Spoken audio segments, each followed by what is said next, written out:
Hey, it's AstroNerdBoy. It's time for week 29 roster review. Excellent.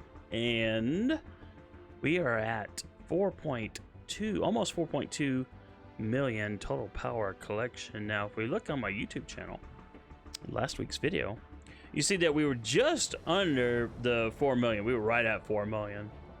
So, yeah, about, 170,000 power growth over the week. Now, I'm using a different team. If you noticed last week, I was using Carnage, Symbiote Spider-Man, Minerva, Ultron, and Hela.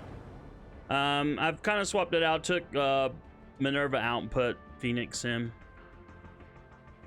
So, it is... The only thing that it doesn't really work against is some of the Black Order teams. It still can work against them.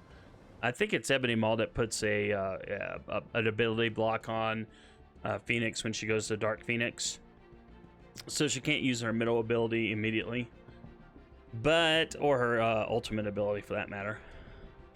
But it still works. I mean, I still get wherever I'm going in terms of playing in the arena.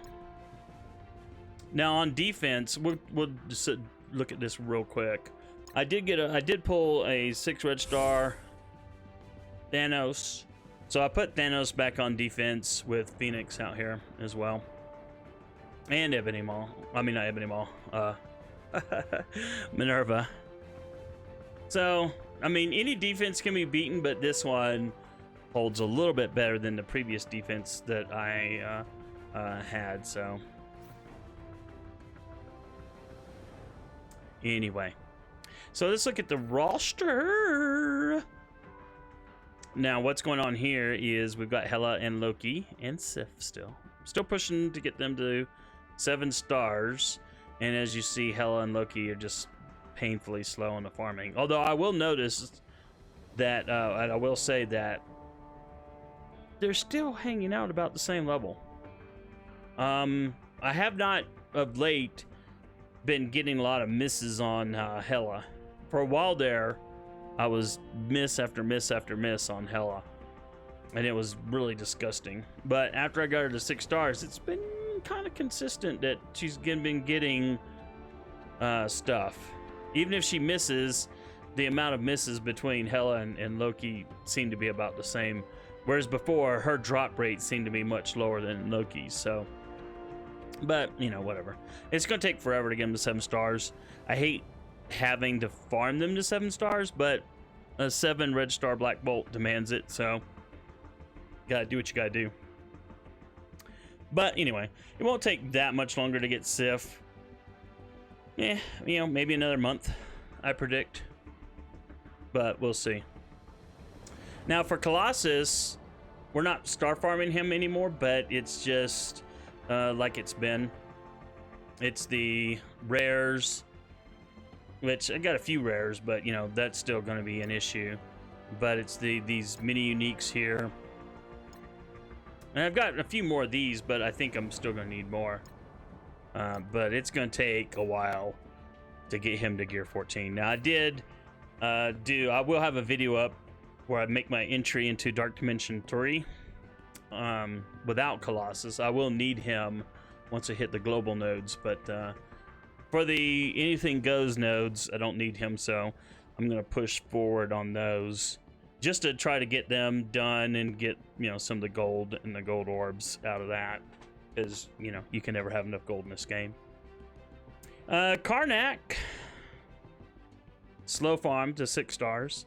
When I get him to 6 stars, I will stop farming him. And likewise with Crystal. We're real close. Once I'm done with Crystal, I'll probably switch to Corvus in the arena store for a Black Order team. It's more so since, got 6 red star Thanos here. My goodness. Yeah, but I'll start working on a Black Order team. Once I finish getting Scream and Anti-Venom to at least gear 12. That will be the plan, at least. And yes, I do have Anti-Venom unlocked someone was very naughty and spent $40 bloody to get the 2 packs to get extra shards. So we got him unlocked. So I have a decent chance of getting him to 4 stars by the time the Anti-Venom event ends.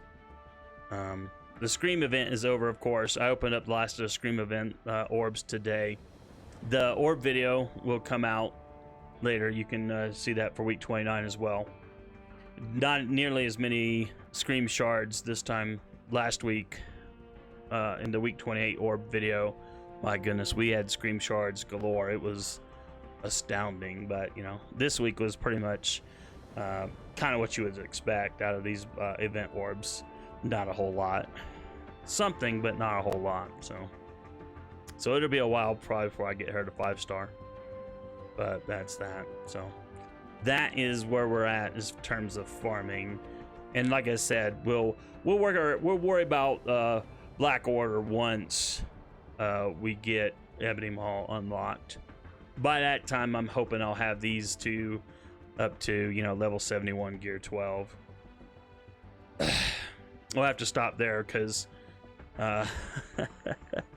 where is yeah, I mean, I'd love to get Venom up to gear 14 for Dark Dimension 3 because he would help in those city nodes with Carnage and Symbiote Spider-Man, but well, you know, I only have the gear that I have and it ain't a lot. So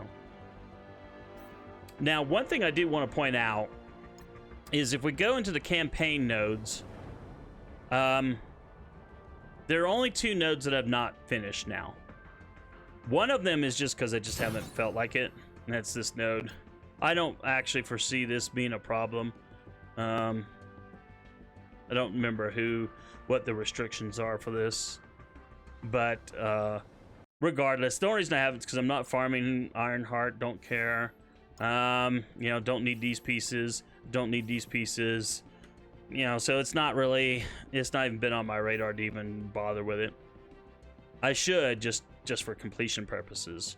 Now, I was able to do the entire Doom 1 node campaign, Doom 1, except for Doom 1-3.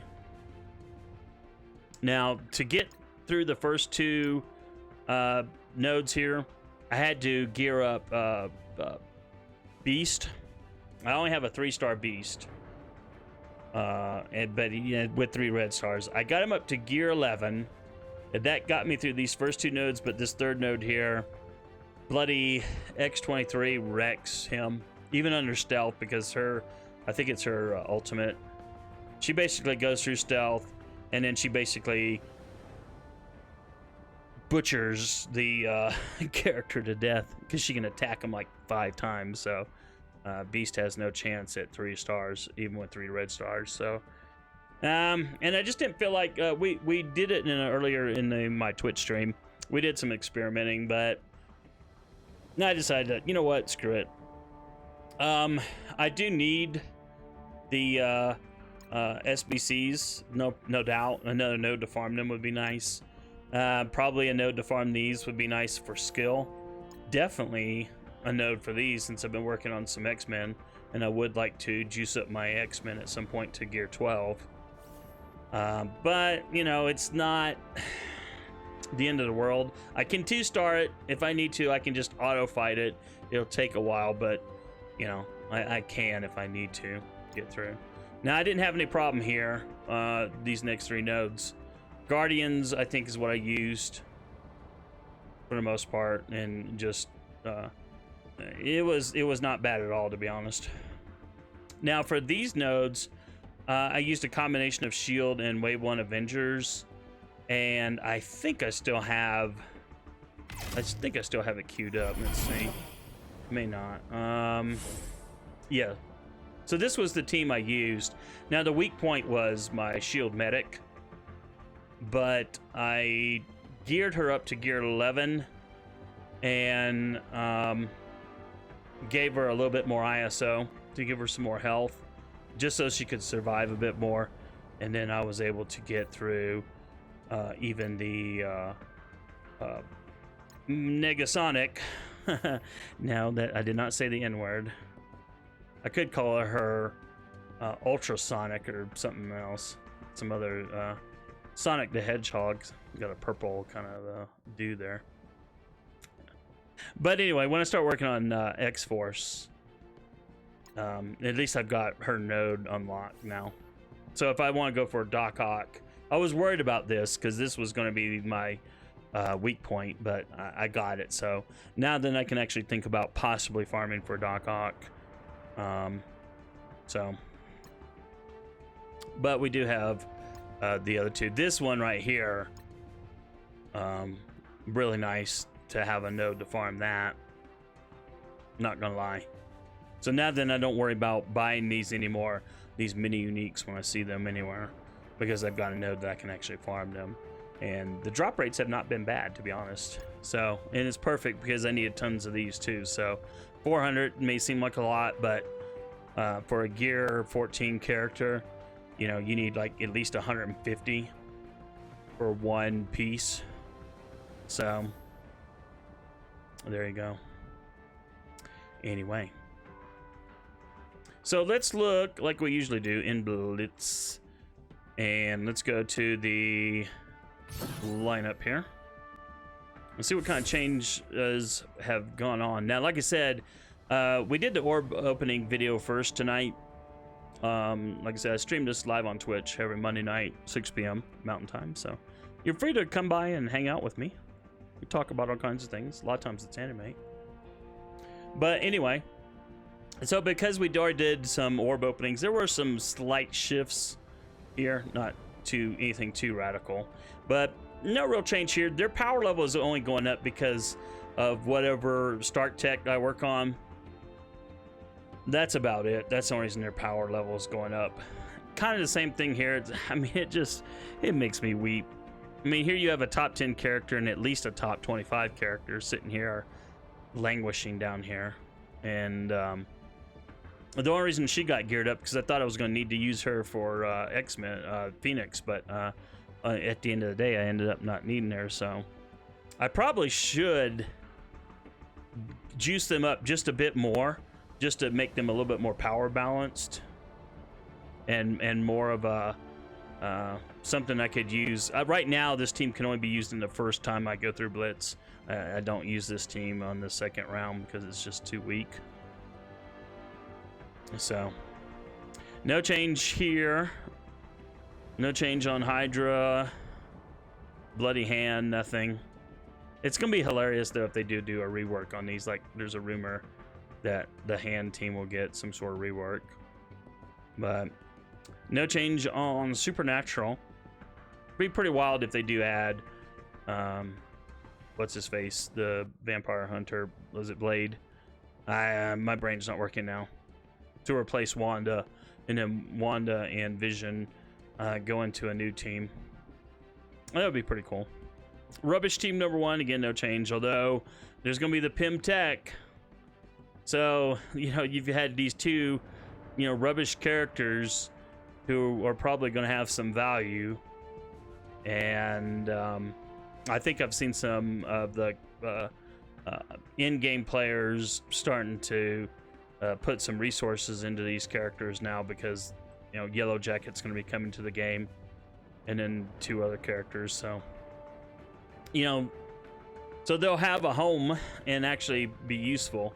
I don't think they'll ever be A tier, but, you know, it may boost them up to a mid-grade team versus the utter trash that they are now. So, no change on Mercs, no change on AIM, no change on Defenders, Sinister Six. Yeah, there's been no change here just because I haven't got any additional star levels. So, although, yeah, I got some red stars here. I was gonna say that I think the number jumped up a bit. She didn't have any red stars in my orb opening video. I got like 2 red stars for her, I think. So that gave her a little bit more power. So I think that's where that jump came from. No change there. Of course, on this team, I have been putting in Stark Tech into mutants. So there's probably been a bit more of a power boost overall just because of the mutant deal. And I do have Storm and Beast, of course, kind of sort of in the same kind of rough power level. So I could swap them out if I needed to, but for Blitz purposes, this is kind of the recommended team. So, no change on the Wave 1 Avengers. No change on Guardians of the Galaxy. No change on this kind of rubbish cosmic team. I guess you could call it a cosmic team. But it works most of the time. And it's mainly because Thanos can you know, tank pretty well. You know, she can heal constantly and you know, revive dead. And of course, Captain Marvel has a huge punch. She's kind of rubbish, but her ultimate does, because you get that offense up. Yeah, it can put a hurt on. I think I've got her at 6 red stars anyway, so it puts a little bit more of a hurt on. But no change on Asgardians. The only change that will happen here again will be getting the last 3 characters to 7 stars. No change here, although obviously Miles and or OG Spider-Man will drop off once I get Scream and Anti-Venom going. But that's down the road. Now, in my Dark Dimension 3 video, I did forget to mention how to set up these teams. Like, this is going to be my global team. This is be City, although I won't have Venom here because I won't have Give Venom at 14. But basically, what you do is you fill the whole team up, and then you just remove the 3 centers and then save. And then that's how you get a team with like only 2. And in Dark Dimension 3, yes, you can do the fights. You need 5 to unlock Dark Dimension 3, 5 G14 characters. But to actually do a node, you don't need a full squad. You can just do it with 1 character or 2. So, still got to get him, of course, to G14, but before we can do those global nodes. And then I think this team right here was for the old Gamma Raid. Sorry about the noise if you hear that. It's my work PC dinging because there's some kind of issue going on. But they have not officially wrote me in yet. So that's where I'm at team-wise. And I promised I would do my Dark Dimension report in these roster reviews. So we only started it tonight. And so first attempt, which, you know, there's no restrictions. This was the team I took in. It did 6 million damage. So, but this first one is actually probably not a hard fight. You know, maybe if I'd had Ebony Maw, we might have done a little bit better. He is actually recommended for this node versus what I took in there, but you know, I had the 5 characters that I had, so I just used what I had, and we'll go from there. I'm thinking the next fight probably won't be as much damage because Phoenix is being reset. I don't know, it just depends. I gotta see how she plays. I've never done, like, this is my first time doing Dark Dimension 3, so we'll see what happens when she resets. Will her cooldowns in Dark Phoenix be different? You know, if it's what I think it is, since they're treating Dark Phoenix as a summon, in theory, in my mind, whatever her cooldowns were, if I used both of her special and her ultimate before she died, Dark Phoenix died, then in theory, when she's resummoned, those abilities should be reset because it's a fresh summon. So that's how I think it should be. So, but we'll see. But anyway, so I'll keep reporting on my progress here because I know it's going to take probably months to get through all of Dark Dimension 3. But let's, you know, I want to go ahead and get started because it's going to take a while. Plus, I mean, let's face it, 4 gold orbs. In this game, you can never have enough gold. So anyway, so that's going to do it for this video. I hope you liked it. If you did, give me a like and a subscribe on YouTube. Thanks for all the support of late. Also, there's my somewhat neglected anime and manga blog at anime.astronerdboy.com. Link is in the description. Anyway, thanks for watching. We will stream this Monday nights, 6 p.m. And hopefully we can see you there. until the next video, have a good one.